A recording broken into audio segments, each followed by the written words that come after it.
Seguro que no conocías la scooter de Montesa. Te presento la Montesa Fura de 1958.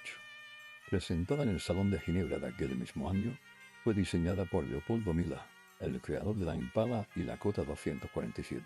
Consistía en una carrocería autoportante de chapa doblegada y soldada. El uso de asientos sobre rieles le permitía llevar hasta 3 personas. Con doble amortiguador en el eje delantero y en el eje trasero, fue construida con la idea de ser una moto muy ágil en la ciudad, incluso pensada para utilizar arranque eléctrico. Dada la fuerte competencia que representaban la recién llegada Vespa y Lambretta, nunca llegó a la serie y solo existen 2 unidades.